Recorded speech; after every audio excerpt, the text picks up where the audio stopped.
Bonjour les enfants, aujourd'hui on va faire une partie miniature qu'on appelle ça. C'est une toute petite partie.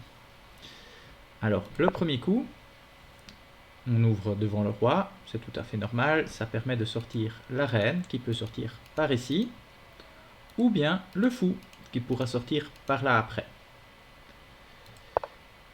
La réponse la plus courante, qui permet la même chose, son fou peut sortir en oblique, ou bien sa reine peut sortir par ici. Voilà. On sort un cavalier, c'est un très bon coup. Le cavalier, il attaque les cases ici. Toutes ces cases qui sont entourées d'un petit cercle, c'est les cases. Donc comme vous pouvez le voir, le cavalier, il attaque le petit pion. Et les noirs sortent leur cavalier qui, lui, vient défendre le petit pion. Donc tous les cercles, c'est les endroits où le cavalier il peut aller. Et entre autres, il vient défendre le petit pion. Ça veut dire que si les blancs attaquent le petit pion, ils vont pouvoir reprendre le cavalier.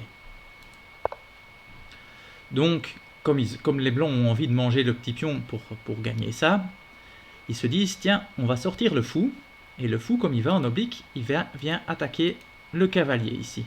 Donc, si on le mange, au coup d'après, il n'y aura plus de cavalier, et donc, le cavalier qui est ici pourra venir manger le petit pion sans être repris. Alors, bien sûr, les noirs s'en rendent compte. Ils se disent, ah, il veut venir manger mon cavalier, on va sortir l'autre cavalier à cet endroit-là. Comme ça, s'il me mange, mon cavalier viendra remanger le fou. Et il y aura toujours un cavalier qui restera sur cette case pour défendre le petit pion. Les blancs jouent un petit coup, c'est un petit coup préparatoire pour après pousser sans doute ce petit pion ici, comme ça il sera défendu par le petit pion blanc. Alors ici, les noirs poussent le pion ici, parce que comme les pions ils mangent en oblique, ça veut dire que si on ne bouge pas le fou, il va être mangé. Donc le but de pousser ce petit pion là, c'est de dire attention, si tu ne bouges pas, je vais te manger. Donc bien évidemment, les blancs reculent, comme ça ils ne risquent plus rien à cet endroit-là, mais ils continuent toujours à menacer le cavalier. Le fou pourrait toujours revenir manger le cavalier ici. Les noirs continuent dans la même idée, ils poussent le deuxième petit pion qui, lui aussi, prend en oblique ici, il prend sur les deux cases entourées d'un rond. Donc si on ne bouge pas le fou, on va se le faire manger. On le bouge pour éviter de perdre un fou.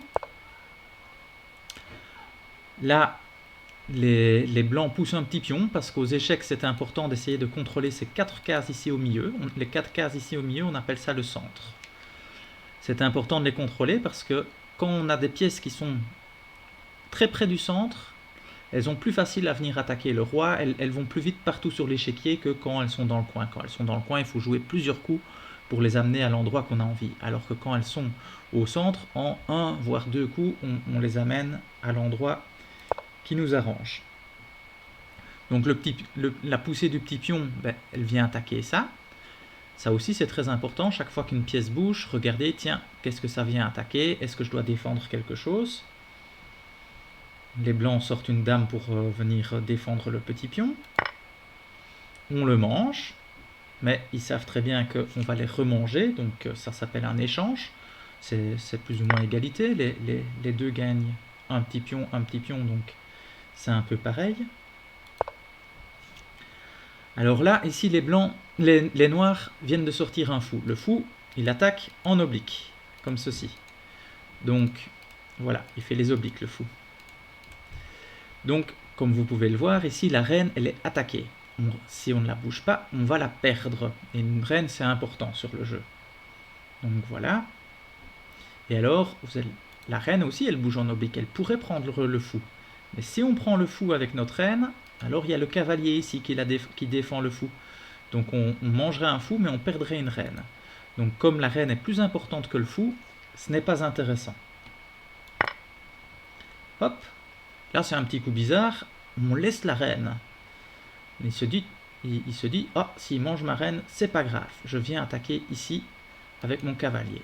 Donc il y a sûrement quelque chose de bizarre, parce que quand on joue contre quelqu'un qui sait jouer et qui vous laisse une reine, c'est souvent un piège. Et donc,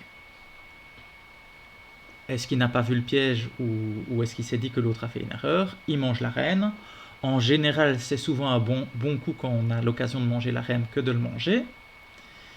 Et ici, les blancs, ils viennent manger le petit pion à côté du roi. C'est une case qui est souvent faible, c'est comme au mat du berger qu'on a déjà vu. C'est une case que si on arrive à venir attaquer, on parvient parfois à faire échec et mat. Alors le fou, il ne peut pas être mangé par le roi, parce qu'il y a le cavalier ici qui vient défendre le fou. Donc le roi il est en échec, il ne peut pas manger la pièce qui est en échec. Est-ce qu'il peut s'échapper? Partout autour de lui, il a des pièces à lui qui le gênent. Il n'y a qu'une seule case où il pourrait venir s'échapper, c'est ici. Et il ne peut pas venir là parce que le cavalier, il garde la case ici. Et comme le fou, il touche le roi, il n'y a pas moyen de venir mettre une petite pièce entre les deux. Et donc, les blancs ont gagné la partie. Et voilà, une première partie commentée. Je vous souhaite à tous une très bonne journée. Au revoir.